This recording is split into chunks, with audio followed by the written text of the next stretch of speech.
નમસ્કાર દર્શક મિત્રો, બોટાદ દસ્તક ન્યૂઝમાં આપનું હાર્દિક સ્વાગત છે અને હું છું એલડી મકવાણા। આપ જોઈ રહ્યા છો બોટાદ દસ્તક ન્યૂઝ। હવે પછીના સમાચાર વિગતવાર। હાથમાં તલવાર અને માથે તાજ પહેરી એન્ટ્રી લીધી। રોયલ સ્ટાઇલમાં જન્મદિવસની ઉજવણી યુવકને ભારે પડી। હથિયારબંધી જાહેરનામા ભંગનો ગુનો નોંધાયો।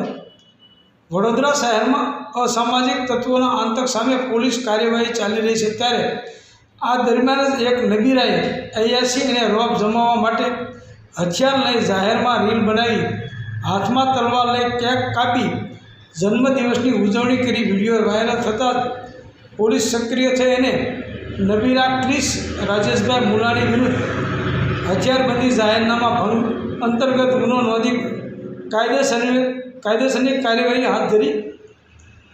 વિડીયોમાં આ નબીરો હાથમાં તલવાર લઈ ફ્લેટમાંથી એન્ટ્રી લેશે અને ત્યારબાદ રોયલ સ્ટાઇલમાં બુલેટ પર મૂકેલી કેક પાસે પહોંચે છે અને ત્યારબાદ એક હાથમાં તલવાર અને બીજા હાથમાં ગન શોટ એક પ્રકારનો ફટાકડો લઈને ઉજવણી કરતો નજરે પડે છે।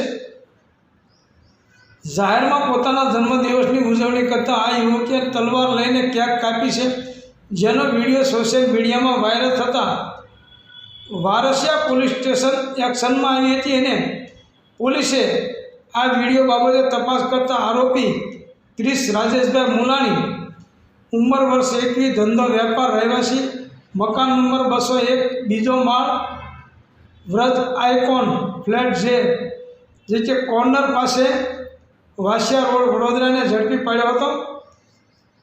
પોલીસે તેની પૂછપરછ કરતા તલવાર તેને પોતાના ઘરમાં રાખી હોવાની વાત કબૂલી હતી અને પોલીસે આ હથિયાર કબજે લઈ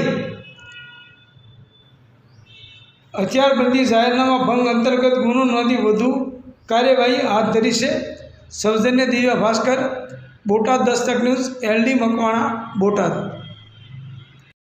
વડોદરામાં યુવકને રોયલ સ્ટાઇલમાં જન્મદિવસ ઉજવવો ભારે પડ્યો। વારસિયા વિસ્તારમાં વ્રજ આઇકોન ફ્લેટમાં 21 વર્ષીય ક્રિશ મુલાણીએ જાહેરમાં હાથમાં તલવાર લઈને રીલ બનાવી હતી અને કેક પણ કાપી હતી, જેનો વિડીયો સોશિયલ મીડિયામાં વાયરલ થયો છે, જેમાં જોઈ શકાય છે કે નબીરો હાથમાં તલવાર લઈ ફ્લેટમાંથી